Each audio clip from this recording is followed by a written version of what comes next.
देशभक्ति और समर्पण का प्रतीक कारगिल की वीर गाथा। लीजिए सुनिए कमल संदेश पत्रिका में प्रकाशित भाजपा के राष्ट्रीय महामंत्री माननीय श्री तरुण चुग के लेख का ये ऑडियो संस्करण। प्रस्तुतकर्ता भाजपा संगवारी। मैं जब भी द्रास जाता हूं और टाइगर हिल की ऊंचाइयों को देखता हूं तो ऐसा लगता है मानो समय वहीं ठहर गया हो जहां हमारे जवानों ने दुर्गम पहाड़ियों पर मातृभूमि की रक्षा में अपने प्राणों की आहुति दी थी। मैं वहां कई बार गया हूं और हर बार जब उस धरती पर कदम रखता हूं एक गहरी अनुभूति होती है, ऐसी अनुभूति जो न तो शब्दों में बंधती है न ही भूलती है। कारगिल का वो भयावह दृश्य आज भी स्मृतियों में जीवंत हो उठता है। दुर्गम, नुकीली, घने कोहरे में लिपटी सीधी खड़ी पहाड़ियां जिन पर दुश्मन की ओर से आग उगलती तोपों और बरसती गोलियों की बौछार के बीच हमारे वीर जवानों ने अदम्य साहस के साथ चढ़ाई की। देश की अस्मिता, भारत माता की रक्षा के लिए उन्होंने अपने प्राणों की आहुति दी। जब भी इस विषय पर लेखनी उठाता हूं मन मानो उन्हीं वीर भूमियों में विचरने लगता है। मुझे प्रतीत होता है कि मैं स्वयं उन चट्टानों, उन घाटियों और उन कठिन रास्तों से होकर गुजर रहा हूं जहां हमारे जवानों ने अपना रक्त बहाया। कारगिल की हर एक चोटी, हर एक पत्थर, हर एक कंकर मानो शौर्य का प्रतीक बनकर खड़ा है। वहां की हवाओं में आज भी हमारे जवानों के बलिदान की गूंज है जो भारत माता की महानता का गान करती है। वहां के स्मारक पर अंकित 559 नाम सिर्फ शहीदों की सूची नहीं है, वो भारत मां के वीर सपूतों की अमर गाथाएं हैं। टाइगर हिल को देखते हुए मन में यह भाव आता है कि हमारे सैनिकों ने किन असंभव हालात में लड़ाई लड़ी, चोटियों पर चढ़ाई की और तिरंगा फहराया। वहां की हवा में एक अनकहा गुरुत्व है जो चेतना को झकझोरता है, जो हर भारतीय को याद दिलाता है कि राष्ट्र की रक्षा केवल शब्दों से नहीं होती बल्कि बलिदान की आखिरी सीमा तक जाने से होती है। कारगिल विजय दिवस पर भारत 1999 के कारगिल युद्ध में हमारी सेनाओं की विजय का स्मरण करता है। यह दिन हमारे राष्ट्रीय इतिहास में गर्व से अंकित है। प्रत्येक वर्ष 26 जुलाई को प्रधानमंत्री नई दिल्ली स्थित अमर जवान ज्योति जैसे स्मारकों पर कारगिल के वीर शहीदों को श्रद्धांजलि अर्पित करते हुए राष्ट्र की ओर से श्रद्धांजलि का नेतृत्व करते हैं। इस विजय के 26 वर्ष पूरे होने पर यह दिवस हमारे सैनिकों की वीरता और बलिदान की याद दिलाता है तथा प्रत्येक भारतीय के हृदय में एकता, गर्व और कृतज्ञता का संचार करता है। कारगिल युद्ध असाधारण वीरता का एक अद्वितीय अध्याय था। पाकिस्तानी सेनाओं द्वारा चोरी छिपे भारतीय क्षेत्र में घुसपैठ के बाद भारतीय सेना ने मई 1999 में उन घुसपैठियों को कारगिल की बर्फीली चोटियों से खदेड़ने के लिए ऑपरेशन विजय शुरू किया। 2 महीनों से अधिक समय तक हमारे जवानों ने 16,000 से 18,000 फीट की ऊंचाई पर जमा देने वाली ठंड और दुर्गम पहाड़ी परिस्थितियों में भीषण लड़ाइयां लड़ी। भारतीय वायुसेना ने भी ऑपरेशन सफेद सागर के तहत बर्फ से ढके पहाड़ों पर दुश्मन के ठिकानों को निशाना बनाया। भारत के 559 सैनिकों और अधिकारियों ने मातृभूमि की रक्षा में अपना सर्वोच्च बलिदान दिया। हमारे जवानों के साहस और दृढ़ संकल्प के बल पर सेना ने तोलोलिंग और टाइगर हिल जैसी महत्वपूर्ण चोटियों को दुश्मन के कब्जे से फिर मुक्त कराया। सचमुच हमें अपने कई सपूत खोने पड़े, लेकिन दुश्मन को अपनी पवित्र भूमि का 1 इंच टुकड़ा भी नहीं लेने दिया। राष्ट्र इन वीरों का सदैव ऋणी रहेगा, जिनकी असाधारण वीरता ने कठिनतम परिस्थितियों में भी हमारी संप्रभुता की रक्षा की। कारगिल युद्ध से कुछ ही माह पहले पूर्व प्रधानमंत्री श्रद्धेय अटल बिहारी वाजपेयी बस लेकर लाहौर गए थे और वहां पाकिस्तान से स्थायी शांति की उम्मीद में दोस्ती का हाथ बढ़ाया था। लेकिन धोखेबाज पाकिस्तान ने इस सद्भावना का जवाब विश्वासघात से दिया। गुपचुप अपनी सेना को कारगिल की पहाड़ियों पर कब्जा जमाने भेज दिया, जिससे दोनों देशों के बीच हुए लाहौर समझौते का खुला उल्लंघन हुआ। वाजपेयी जी ने क्षोभ प्रकट करते हुए कहा था कि पाकिस्तान ने लाहौर में समझौते पर हस्ताक्षर करने के बाद कारगिल में घुसपैठ करके भारत के साथ विश्वासघात किया।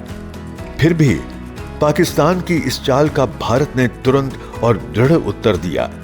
वाजपेयी जी ने हमारी सशस्त्र सेनाओं को मुंहतोड़ जवाब की पूरी छूट दी और साथ ही भारत के पक्ष में वैश्विक समर्थन जुटाया एवं कारगिल युद्ध में भारत विजयी हुआ। इस युद्ध ने पूरे भारत को अभूतपूर्व एकता के सूत्र में बांध दिया। पहाड़ों पर हमारे जवान बहादुरी से लड़ रहे थे और इधर देश भर के लोग उनके समर्थन में एकजुट हो गए। देशभक्ति की लहर सी आ गई। नागरिकों ने प्रार्थना सभाएं की, स्कूली बच्चों ने मोर्चे पर डटे सैनिकों को पत्र भेजे और हजारों लोगों ने घायलों के लिए स्वेच्छा से रक्तदान किया। कारगिल के शहीदों के नाम हर जुबान पर थे। कई समुदायों ने उन वीरों के सम्मान में सड़कों, छात्रवृत्तियों और खेल प्रतियोगिताओं के नाम उनके नाम पर रखे। मोर्चे पर दिखा जवानों का साहस और जनता का अटूट संकल्प एक दूसरे के पूरक थे। इससे स्पष्ट संदेश गया कि भारत की जनता अपनी सशस्त्र सेनाओं के साथ चट्टान की तरह खड़ी है। राजनीतिक दृष्टि से भी कारगिल विजय ने दिखा दिया कि मजबूत और निर्णायक नेतृत्व का कोई विकल्प नहीं है। भारतीय जनता पार्टी ने हमेशा भारत के राष्ट्रीय हितों की दृढ़ रक्षा को सर्वोपरि माना है। कारगिल युद्ध ने हमारी इस नीति को सही साबित किया। कुछ लोगों ने समय समय पर नरम रुख अपनाने या अल्पकालिक शांति के लिए समझौता करने की बात कही, किंतु वाजपेयी जी के नेतृत्व वाली एनडीए सरकार ने स्पष्ट कर दिया कि आक्रमण का उत्तर दृढ़ प्रतिरोध से ही दिया जाएगा। देश हित के प्रति यही स्पष्टता और राष्ट्रवादी संकल्प जो भाजपा के मूल सिद्धांतों में है, पाकिस्तान के विश्वासघात को भारत की जीत में बदलने में निर्णायक सिद्ध हुआ। कारगिल की विरासत सिर्फ स्मरण तक सीमित नहीं है, बल्कि इसने हमें एक नए संकल्प से भी भर दिया, एक मजबूत और सुरक्षित भारत के निर्माण का संकल्प। 2014 के बाद से प्रधानमंत्री श्री नरेंद्र मोदी के नेतृत्व वाली केंद्र सरकार ने देश की रक्षा क्षमताओं को सुदृढ़ करने और हमारे सैनिकों का मान सम्मान बढ़ाने को अपना लक्ष्य बना लिया है। दशकों से अटकी वन रैंक वन पेंशन जैसी योजना को आखिरकार लागू किया गया, जिससे पूर्व सैनिकों को न्याय मिला। सेनाओं में ऐतिहासिक सुधार किए गए, जैसे चीफ ऑफ डिफेंस स्टाफ का नया पद, ताकि हमारी सुरक्षा संरचना अधिक प्रभावी और समन्वित हो। हमारी सेनाओं को आधुनिक शस्त्रों और तकनीकों से लैस किया जा रहा है और सीमावर्ती बुनियादी ढांचे को इतना मजबूत बनाया गया है कि सेना किसी भी खतरे का मुंहतोड़ जवाब दे सके। उतना ही महत्वपूर्ण ये कि जवानों के प्रति सम्मान का एक नया संस्कार स्थापित किया गया है। अब हर दिवाली प्रधानमंत्री अग्रिम चौकियों पर जाकर जवानों के साथ त्योहार मनाते हैं। वर्ष 2022 में प्रधानमंत्री मोदी जी ने कारगिल में जवानों संग दिवाली मनाई, ये संदेश देते हुए कि राष्ट्र हर पल अपने इन प्रहरियों के साथ खड़ा है। एक ऐतिहासिक पहल के तहत अंडमान निकोबार के 21 द्वीपों को परमवीर चक्र विजेता वीरों जिनमें कारगिल के नायक भी शामिल हैं, के नाम पर रखा गया है, ताकि उनकी वीरता सदा के लिए अमर हो और आने वाली पीढ़ियों को सदैव प्रेरणा मिलती रहे। पूरे देश में विजय दिवस गर्व और उत्साह के साथ मनाया जाता है। द्रास के युद्ध स्मारक पर होने वाले समारोहों से लेकर युवाओं की पहलों तक, उदाहरण के लिए जम्मू कश्मीर में भाजपा के युवा मोर्चा की टीमें पूरे प्रदेश में विजय ज्योति जलाकर ले जाती हैं, शहीदों को नमन करने के लिए और पाकिस्तान को चेतावनी देने के लिए कि वो किसी नापाक हरकत की हिम्मत न करे।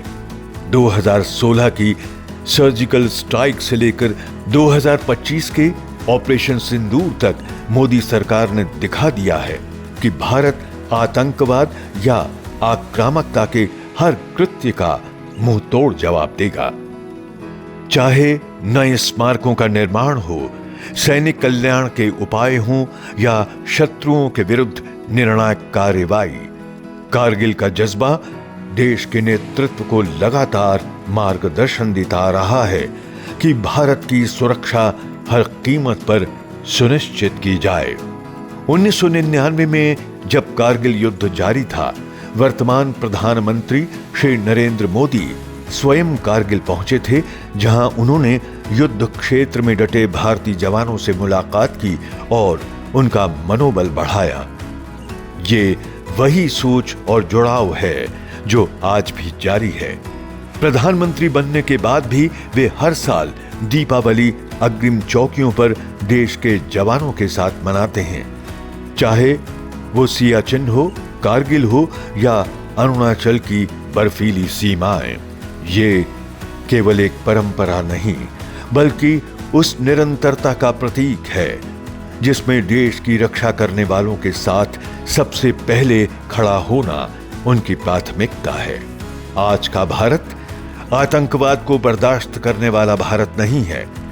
कारगिल के समय हमने अपनी जमीन पर कब्जा करने वालों को मुंह तोड़ जवाब दिया था, और आज जब भी हमारे निर्दोष नागरिकों पर हमला होता है, भारतीय सेना उसी संकल्प के साथ जवाब देती है। पहलगाम आतंकी हमले के बाद भारतीय सेना द्वारा शुरू किया गया ऑपरेशन सिंदूर इस नए भारत की सोच का प्रतीक है, जहां आतंकवाद के विरुद्ध शून्य सहिष्णुता की नीति है। यह ऑपरेशन उस क्षेत्र में चलाया गया जहां आतंकियों ने कायरतापूर्वक हमला किया था।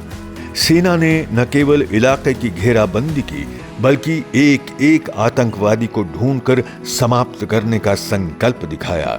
ये स्पष्ट संदेश है कि भारत अब न तो रक्षात्मक है न मौन। आतंकवाद अब किसी भी रूप में सहन नहीं किया जाएगा, न सीमाओं पर न सीमाओं के भीतर। कारगिल युद्ध केवल एक सैन्य संघर्ष नहीं था, बल्कि यह भारत की एकता, साहस और देशभक्ति की जीवंत मिसाल था। युद्ध के दौरान समूचे देश में देशभक्ति की भावना उमड़ पड़ी थी। हर नागरिक भारतीय सेना के साथ कंधे से कंधा मिलाकर खड़ा था, और वीर सैनिकों के बलिदान ने राष्ट्र को गर्व से भर दिया। धर्म, जाति, भाषा और क्षेत्रीय भेदभाव से ऊपर उठकर देशवासियों ने एकजुट होकर अपनी मातृभूमि की रक्षा के लिए समर्थन और श्रद्धा व्यक्त की। यह युद्ध न केवल सीमाओं पर लड़ा गया, बल्कि ये देश के हर नागरिक के दिल में लड़ा गया एक भावनात्मक संग्राम था। कारगिल विजय दिवस हमारे लिए बतौर एक राष्ट्र अपनी एकता और संकल्प को पुनः दृढ़ करने का दिन है। यह हमें याद दिलाता है कि भारत की संप्रभुता और सम्मान पर कोई समझौता नहीं हो सकता, और हमें सदैव सजग व तैयार रहना होगा। जब हम कारगिल के वीर नायकों को सलाम करते हैं, तो हमें यह भी प्रण लेना होगा कि उनके बलिदान की विरासत को आगे बढ़ाते हुए हम सतर्क, देशभक्त और जिम्मेदार नागरिक बनेंगे। हमें भारत मां के उन रक्षकों का हाथ मजबूत करना है, फिर चाहे वे सीमा पर खड़े सैनिक हों या राष्ट्रीय सुरक्षा को सर्वोच्च प्राथमिकता देने वाला नेतृत्व। कारगिल में मिली विजय भारत के अदम्य जज्बे की विजय थी, जो किसी भी चुनौती के सामने नहीं झुकता। आज वही जज्बा पहले से भी अधिक प्रखर है और हमें इसी भावना के बल पर एक ऐसा भारत गढ़ना है जो न केवल मजबूत और एकजुट हो, बल्कि सचमुच अजेय हो। जय हिंद। देशभक्ति और समर्पण का प्रतीक कारगिल की वीर गाथा। आप सुन रहे थे कमल संदेश पत्रिका में प्रकाशित भाजपा के राष्ट्रीय महामंत्री माननीय श्री तरुण चुग के लेख का ये ऑडियो संस्करण। प्रस्तुतकर्ता भाजपा संगवारी।